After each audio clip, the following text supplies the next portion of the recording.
আমার কবিতাখানি কৌতূহল ভরে আজি হতে শতবর্ষ পরে। যে মানুষটির কবিতায়, গানে, লেখায়, শিল্পের প্রত্যেকটি টানে আপামর বিশ্ববাসী রয় ভিবর, আজ তারই শুভ জন্মদিন। নমস্কার।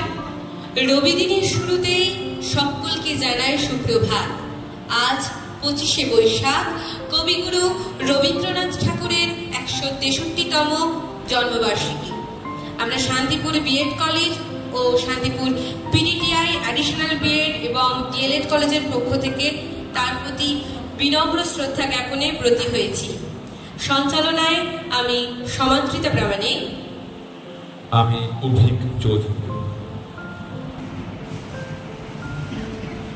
বিশ্বকবির প্রতিকৃতিতে মাল্যদান চলছে। আমরা প্রত্যেকে শ্রদ্ধা জানাবো এবং একটু উঠে দাঁড়িয়ে আমাদের বিশ্বকবিকে প্রণাম করব।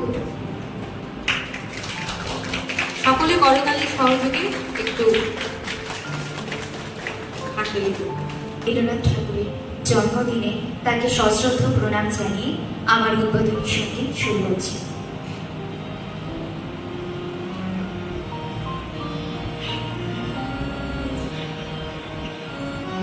আশীর্বাদ ভেঙেছে উছলে পড়ে আলো, ও রজনী গন্ধা তোমার গন্ধ সুধা ঢালো, চাঁদের হাসির বাঁধ ভেঙেছে।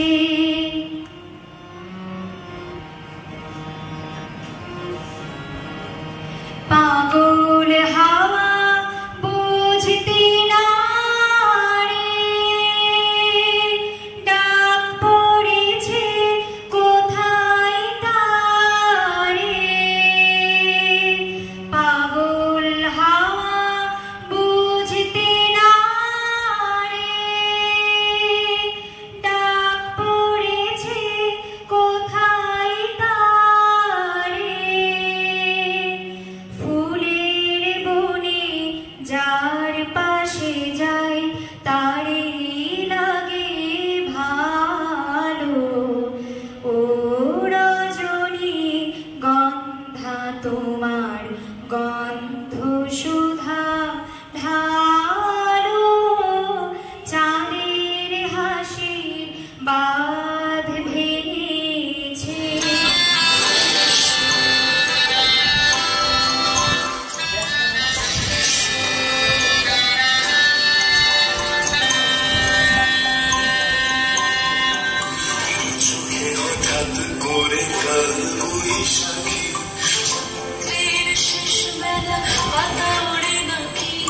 কত বছরের মায়া ভেঙে যাবে বলে, রাজপথ ভেসে গেছে অচেনা কাজলে, চোখে হঠাৎ করে কাল বৈশাখী, চৈত্রের শেষ বেলা পাতা ওড়ে নাকি। কত বছরের মায়া ভেঙে যাবে বলে, রাজপথ ভেসে গেছে অচেনা কাজলে, তুমিও ঝরে তাকে শুধু ভালোবেসো। এসো হে বৈশাখ, এসো, এসো হে বৈশাখ, এসো,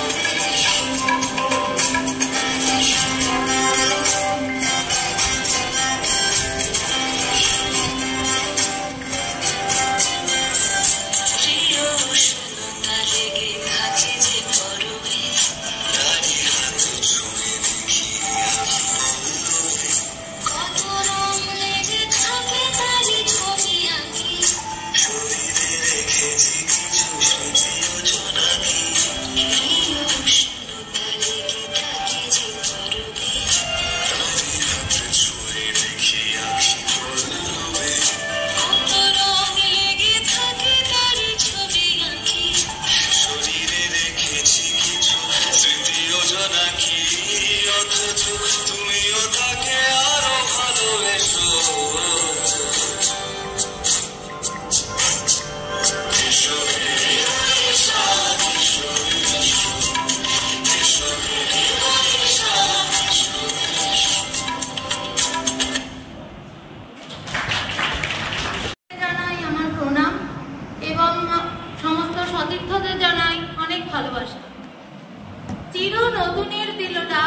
25শে বৈশাখ। আজ বাঙালির জীবনের সেই স্মরণীয় এবং মহত্তম আবেগাশ্রিত পুণ্যদিন 25শে বৈশাখ। আমরা সকলেই জানি 1861 খ্রিস্টাব্দের এই দিনটিতে রবীন্দ্রনাথ ঠাকুর জন্মেছিলেন। আজ 163তম জন্মদিবসে বিশ্বকবিকে আমার সহস্র কোটি প্রণাম। তার সমগ্র জীবন দশায় আবেগে, মননে, অনুভাবনায় বাঙালির জীবনকে তিনি সমৃদ্ধ করে গেছেন। রবীন্দ্রনাথ আমাদের সংস্কৃতির সঙ্গে, সাহিত্যের সঙ্গে, সঙ্গীতের সঙ্গে, প্রকৃতির শোভনতম আবেগের সঙ্গে বিজড়িত হয়ে আছেন। তিনি শুধু আমাদের কাছে একজন ব্যক্তিমাত্র নন, একটি জাতির সমগ্র জীবনের আধার। বাঙালি জীবনের গেল শতকের প্রথম 40 বছর রবীন্দ্র যুগ বলেই বিবেচিত। বাল্যকালেই রবীন্দ্র সাহিত্য প্রতিভা স্ফুরণ ঘটেছিল। বয়সের সঙ্গে সঙ্গে জীবনের শেষ দিন পর্যন্ত তার এই প্রতিভার বিকাশ অব্যাহত ছিল। মহামনীষীদের জীবনে এমন দৃষ্টান্ত সাধারণত বিরল। তার দীর্ঘ জীবনে সারশত সাধনা সৃষ্টির কত বিচিত্র রূপ ধরেই না ঐশ্বর্য লাভ করেছে। গীতাঞ্জলি কাব্যগ্রন্থটি তার বিপুল সৃষ্টি সংহারে কণিকা মাত্র। পবিকৃত এই কাব্যের ইংরাজি অনুবাদ করে সেদিন ইউরোপও বিস্ময়ে বিমুক্ত হয়েছিল। এই কাব্যই বাঙালির ঘরে বহন করে আনলো বিশ্বজয়ীর বড়মাল্য। 1913 সালে সাহিত্যে তিনি নোবেল পুরস্কার পান। দেশ ও কালের সঙ্গে চিন্তা ছিল ঘনিষ্ঠভাবে সংযুক্ত। ছোট গল্প, নাটক, প্রবন্ধ, উপন্যাস সর্বত্রই তিনি শ্রেষ্ঠ। নবযুগের বাঙালির সঙ্গীত যেন তারই দান। একটি সমুদ্রকে যেমন কোনো পাত্রে ধারণ করা যায় না, একটি আকাশকে কোনো মুঠিতে ধরা সম্ভব নয়, রবীন্দ্র প্রতিভাও তেমনি কোনো সভায় উপস্থাপিত করা অসম্ভব। অনাগত কালে আরো মহত্তম প্রতিভার আবির্ভাবের পূর্বে তিনি ছিলেন বাঙালিদের মধ্যে শ্রেষ্ঠ মনীষা। রবীন্দ্রনাথ প্রথম আঞ্চলিক সংকীর্ণতার গণ্ডি ছাড়িয়ে আন্তর্জাতিক মানসিকতার অধিকারী করেছিলেন। সভ্যতা কোনো জাতির নিজস্ব সম্পত্তি নয়, তা সমগ্র মানব জাতি। দেশকে গভীরভাবে ভালোবেসেও তিনি ছিলেন সমগ্র বিশ্বের নাগরিক। মানুষের ক্ষুদ্র চেতনা, অন্ধ বুদ্ধি, সংকীর্ণ সংস্কার তাকে আহত করত সবচেয়ে বেশি। বাঙালি জাতির হৃদয়ে তার আসন বিছানো। আমরা বাঙালি হিসেবে আমাদের চরম সৌভাগ্য, আমাদের অতীব গৌরবের বিষয়। সেই জন্য 25শে বৈশাখ জন্মদিনের যেমন ধারাকে বহন করে কেবল কবিকে স্মরণ করার কথা বলে না, আমাদের চেতনাকেও জাগ্রত করে, মানুষকে অনুযোগী করে, বিশ্ববোধে অনুপ্রাণিত করে। কারণ 25শে বৈশাখের সুনামধন্য মানুষটি ছিলেন মানবপ্রেমী, বিশ্বপ্রেমী, বিশ্বনান্দিত সার্বভৌম কবি রবীন্দ্রনাথ। সেদিন বিশ্বকবি বলেছিলেন, গৃহকে তোমরা আপন করেছ, বাহিরকেও তোমাদের আপন করতে হবে। বাহিরকে আপন করে আত্মীয় পরের গণ্ডি দূর করতে হবে। 25শে বৈশাখ কেবল রবীন্দ্রনাথ ঠাকুরের জন্মদিবস নয়, আমাদের সংস্কৃতি, মানবতা, কর্তব্য, জাতীয়তাবোধ, দায়িত্ববোধগুলোকে মনে করিয়ে দিতে বারবার ডাক দেয় কবিগুরুর 25শে বৈশাখ। ধন্যবাদ।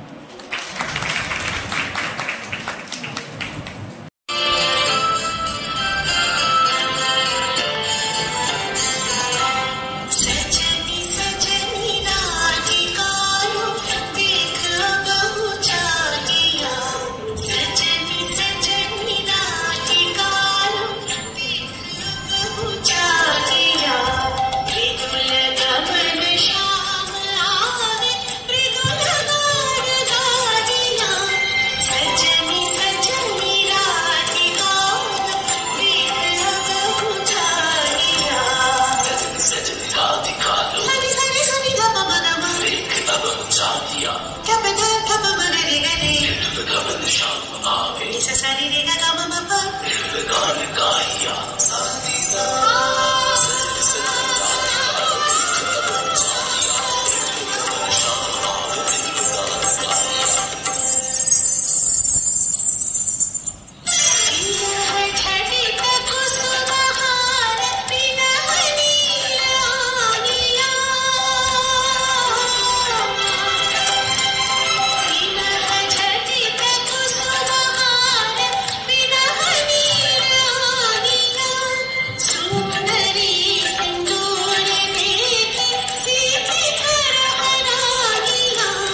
কবিতা কৃপণ।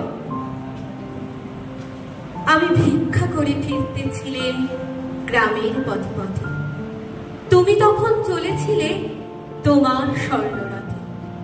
অপূর্ব এক স্বপ্ন সম লাগতেছিল চক্ষে মম, কি বিচিত্র শোভা তোমার, কি বিচিত্র সাজ। আমি মনে ভাবতেছিলেন এ কোন মহারাজ।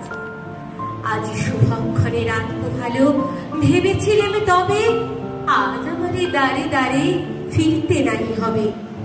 বাহির হতে নাই হতে কাহার দেখা পেলেম পথে, চলিতে রথ ধনধান্য ছড়াবে দুই ধারে। মুঠা মুঠা করিয়ে নেব নেব ভারী ভারী। দেখি সহসা রথ থেমে গেল আমার কাছে এসে, আমার মুখ পানে চেয়ে নামলে তুমি হেসে। দেখে মুখের প্রসন্নতা জুড়িয়ে গেল সকল ব্যথা। হেন কালে কিসের লাগি তুমি অকস্মাৎ, আমার কিছু দাও গো বলে বাড়িয়ে দিলে হাত। মরি একই কথা রাজাধিরাজ, আমায় দাও গো কিছু। শুনে ক্ষণকালের তরে রইল মাথা নিচু। তোমার কি বা অভাব আছে ভিখারি ভিক্ষুকের কাছে, এ কেবল কৌতুকের বসে আমায় প্রবঞ্চনা। ঝুলি হতে দিলেন তুলে একটি ছোট কণা, যবে পাত্রখানি ঘরে এনে উজাড় করি, এ কি ভিক্ষা মাঝে একটি ছোট সোনার কণা দেখি। দিলেন যারা যে ভিখারি রে, স্বর্ণ হয়ে এলো ফিরে। তখন কাঁদে চোখের জলে দুটি নয়ন ভরে, তোমায় কেন দিইনি আমার সকল শূন্য করে।